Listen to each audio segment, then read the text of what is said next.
Made possible by iWise, the wise insurance choice for your car, home, life, and more.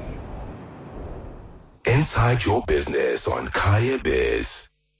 It's 11 minutes to 7 o'clock. You're listening to Kaya Biz here on Kaya959. And as you can tell, we're getting inside your business, trying to fully comprehend what it is that we can do to continue to bolster, support, fund, and prioritize the sustainability of businesses in South Africa. Given the recent news headlines, one thing is certain is that it's not easy, even for businesses who've been in the game for decades on end. If you take it, look at Ellie's as an example. But how do we make sure we build more companies like that and of that nature that are innovative, sustainable, and of course actively participate in transforming economic participation of Black South Africans? Well, to tell us more, we join on the line by the acting CEO of the National Empowerment Fund, the NEF, Mr. Mziwabantu Dayimani, who joins us to give us some insight. Such a pleasure to have you, and welcome, sir.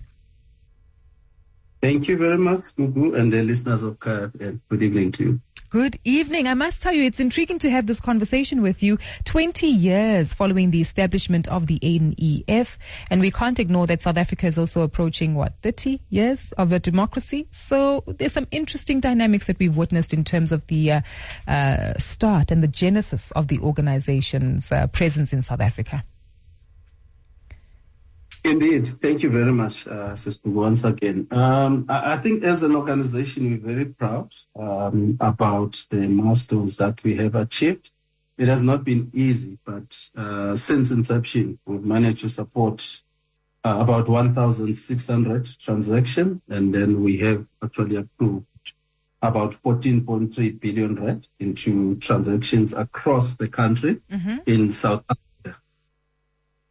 And maybe let's dig deeper into that, because the transactions as well as the distribution of 14.1 billion rand is quite sizable. I'm keen to understand of this funding. Talk us through the metrics in terms of the return that's been attained in the growth of the businesses you've supported. Indeed. So I think that's very important to us because we're a development financier. So we want to see the businesses grow. And what that means is that they employ more people, so we're creating more jobs. So we've seen the businesses actually increasing the jobs within them through NEF funding by over 120,000 jobs over the last few years. And also we've seen some of the businesses growing. There are businesses, for instance, that would have started with about 5 million rand initially. And currently, those businesses are raising funding of in excess of 2 billion rand from the banks. So we are about exponential growth. What we want to do is to actually open the doors for the entrepreneurs to get the initial capital. Yeah, definitely making sure that we get the initial capital there to build up on some of those themes there to support more entrepreneurs. If you've just joined us, we are in conversation with Mziwabantu Dayimani, acting CEO of the NEF, really taking a look at the existence of the organization 20 years later, some successes that have been attained in terms of capital that's been rolled out, 14.1 billion rand, with over 9 billion being dispersed to beneficiary companies. But of course, what we do need to drive is a sustainable growth as well as a return on investment, given that the NEF is a development finance institution. Mziwabantu, I'm also keen for us to take a look at the beneficiaries of these particular funds, because what we typically bemoan in South Africa is the lack of sustainable entrepreneurship, especially within Black South African communities. Has this been a challenge for your organization as well? And maybe talk us through how you've been trying and attempting to solve for these challenges. Yeah, so we are about sustainable growth. So we believe that the businesses that we support, they need to exist beyond the NEF funding. So maybe one measure I can use is that of the funding that we've actually disbursed into the economy, we've received over 6 billion rand of that funding back, which we can actually reutilize for further investments. And the rest of the investment is still being repaid by our investees. So we've got our investees who are repaying the funds that we have given them. And we've got very good examples that I can point out too. For instance, there is the Tozini Tiger Lodge in KZN, which has been existing for over 10 years, and it has been growing over the years. And then we've seen other investments, particularly within the tourism space and also the affordable housing space, that have been growing. There's one in particular that we funded in Johannesburg. We would fund for about 30 million rand, and that investment now is able to raise over 300 million rand from other commercial funders. So we are about sustainability of what we're doing as an organization. And I guess whilst we celebrate these successes, there still remains a heightened level of concern that we're not seeing rapid growth, industrialists being developed, and of course businesses that are scalable in order to have the multiplier effect that is required in the economy. Are you working with other stakeholders in this regard? What keeps you up at night as a CEO regarding this challenge, Mzi? Indeed. So as an organization, we report to the DTIC. So we work with the DTIC and also our other organizations like the IDC. So we collaborate with them in order to achieve more scale and more growth. So the job creation issue in the country is a challenge that we are all facing. So it is going to take a number of entities to make sure that we actually collaborate and achieve the impact that we're looking for, because the market is just too big, and the opportunities that are presented by the crises that we face as a country are vast.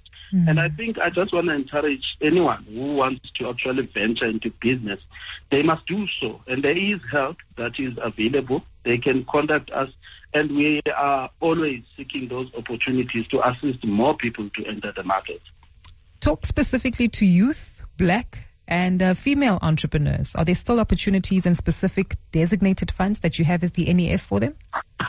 Indeed. So we're running what is known as the Women Empowerment Fund, or the WEF, which is a fund that specifically seeks opportunities that are run and managed by black women.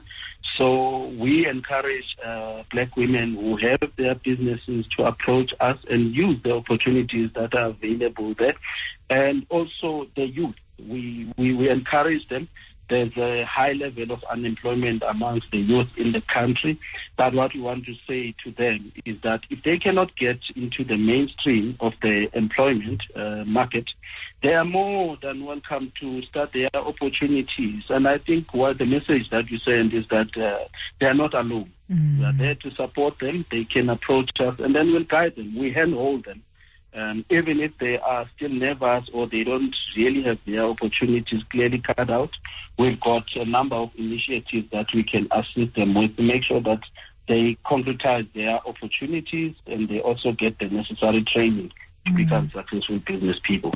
Mzi, an issue of contention, especially when it comes to broad-based black economic empowerment, is how we get empowered black entrepreneurs to pay this forward to empower other black entrepreneurs. It's been a criticism that I'm aware exists within the industry, but how do you manage that as the NEF to make sure that Gugu is not the only beneficiary, but that we can multiply it to ensure that there are many more of us? Very important point. So we actually link up the people that we support. We've got a mentorship program whereby those that we have supported and that are now successful, they assist us in order to transfer the skills to the upcoming entrepreneurs. They also get involved in those business. The NEF subsidizes the cost of that kind of mentorship because that's very key. And we also the bigger businesses that we have supported, we actually encourage them to create opportunities within the procurement and the supply space to the other businesses that need those kinds of opportunities. So the issue of each one lifts the other is very key to us. We need to support each other, and we need to see more businesses thriving and becoming successful. Keeping with the BE codes, are there certain sectors that are still lacking in adequately providing opportunities for transformation and, as a result, support for black-founded businesses? Yeah, I think maybe the the proxy I can make, we did an exercise a number of years ago where we discovered that less than 2% of the JSE is owned by black business. So if you translate that to businesses across the spectrum, there is still a low level of business activities amongst black people. It's encouraging to see that there are a number of emerging black entrepreneurs that are successful in business, but we're still very far from where we are. So I would say across all sectors, particularly on the manufacturing space and other sectors where traditionally black entrepreneurs have not operated, like agro processing and the property space, they aggressively work in. You got me at property. I'm aware that there's several reports and reports that highlight that. So I'm glad you mentioned it. So there's a much better understanding of the efforts we need to apply. Such a pleasure speaking to you, Mzi. Thank you, ma'am. Thank you. That's Mziwabantu Dayimani, who is the acting CEO of the National Empowerment Fund, helping us just understand the contribution of the NEF over the last 20 years, and of course, where it is that we're seeing opportunities for enhanced investment, especially to drive transformation in South Africa.